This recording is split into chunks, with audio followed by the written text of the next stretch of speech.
Moskow memasuki awal musim dingin ketika Presiden Prabowo Subianto tiba di Bandara Vnukovo II Rabu siang itu.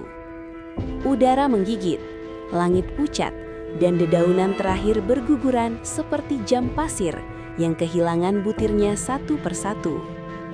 Ada ketenangan yang aneh, ketenangan yang biasanya hanya muncul sebelum sesuatu yang lebih besar terjadi. Ketika iring-iringan kendaraan memasuki kompleks Kremlin, langkah kedua pemimpin terasa seperti gema dari pergeseran dunia yang sedang berlangsung. Jabat tangan hangat Prabowo dan Vladimir Putin bukan sekadar gestur diplomatik. Ia seperti simpul kecil dalam jaringan besar geopolitik yang terus berubah. Pendek, sederhana, tapi syarat makna. Pertemuan ini tidak lahir dari ruang hampa. Dunia bergerak menuju lanskap multipolar yang semakin tegas. Amerika Serikat mempertahankan pengaruhnya, China terus meluaskan jangkauannya, Eropa berkutat dengan dinamika internal, dan Rusia, tertekan oleh sanksi Barat pasca Perang Ukraina, mencari pijakan baru melalui mitra Global South. Dari Islamabad, Prabowo langsung terbang ke Moskow. Dari Asia Selatan ke jantung kekuatan Eurasia. Agenda resminya jelas, memperkuat kemitraan strategis, membahas isu global dan regional, dan membuka peluang kerjasama jangka panjang.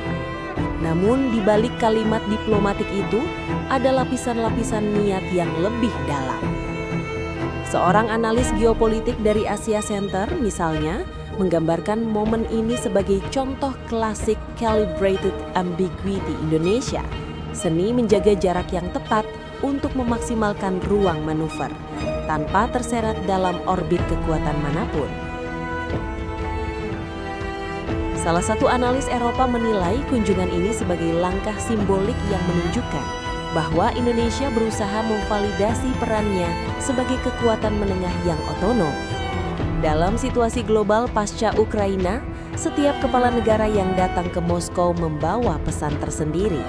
Dan pesan Indonesia adalah kami menjaga hubungan dengan semua pihak.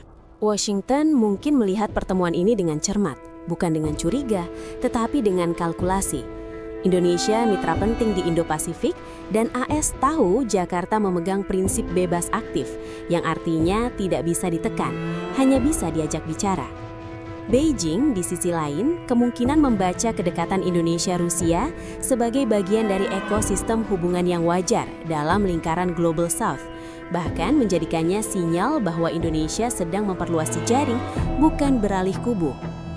Uni Eropa melihatnya dengan dua wajah, satu yang berhati-hati terhadap kedekatan apapun dengan Rusia, satu lagi memahami bahwa Indonesia adalah negara yang memegang teguh otonomi strategisnya.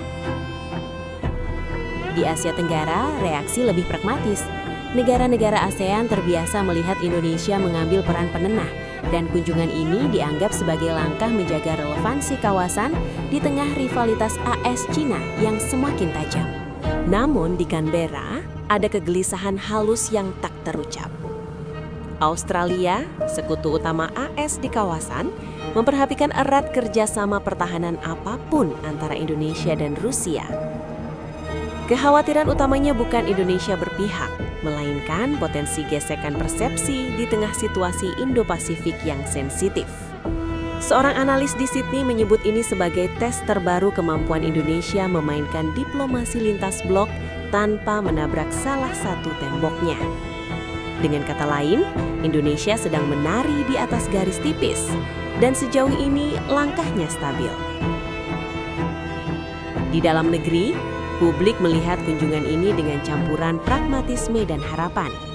Salah satunya, kesiapan Rusia mengirim ahli nuklir untuk mendukung rencana PLTN Indonesia. Bagi masyarakat yang menghadapi tingginya kebutuhan listrik di masa depan, ini bukan janji kosong. Ini membuka pintu menuju kemandirian energi, sesuatu yang selama bertahun-tahun terasa jauh di cakrawala. Di bidang pertahanan, pernyataan Putin bahwa Indonesia adalah mitra lama Rusia menambah bobot simbolis. Latihan militer, Pendidikan perwira hingga diskusi kemungkinan proyek industri pertahanan menandai kelanjutan tradisi yang sudah berjalan selama puluhan tahun. Namun ada juga kekhawatiran. Apakah terlalu dekat dengan salah satu kekuatan global bisa menimbulkan persepsi yang merugikan? Sebagian pakar hubungan internasional menegaskan bahwa tantangan terbesar bukan pada kerjasamanya, tetapi pada cara Indonesia menjaga garis halus antara kerjasama dan orientasi politik eksternal. Tetapi sepanjang Indonesia teguh pada prinsip bebas aktif, ruang bagi kesalahpahaman bisa tetap ditekan.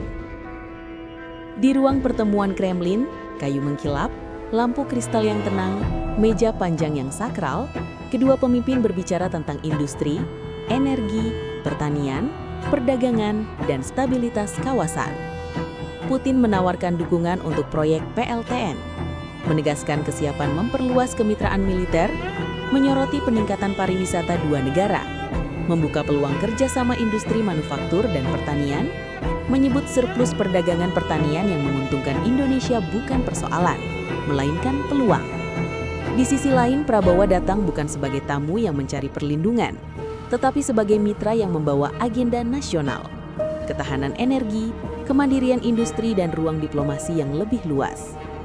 Dan di titik ini, jelas bahwa pertemuan di Kremlin bukan sekadar pertemuan kedua di tahun yang sama. Ia adalah penegasan bahwa Indonesia sedang memperbesar panggungnya, dengan langkah perlahan, tanpa gegap gempita namun sangat presisi. Kunjungan ini mungkin terlihat seperti satu bab kecil dalam buku besar diplomasi Indonesia. Tapi jika diperhatikan dari dekat, ia sebenarnya membuka lembar baru tentang bagaimana Indonesia membaca dunia, bagaimana dunia membaca Indonesia, dan bagaimana sebuah negara kepulauan di Asia Tenggara bisa memainkan peran penting di tengah perubahan global yang belum selesai. Diplomasi seperti sungai di musim dingin, kadang tampak membeku di permukaan, tapi di bawahnya arus tetap bergerak, cepat, dalam, menentukan arah. Dan mungkin di Moskow yang bersalju awal Desember itu, Indonesia tengah memilih arus mana yang ingin dibentuknya sendiri.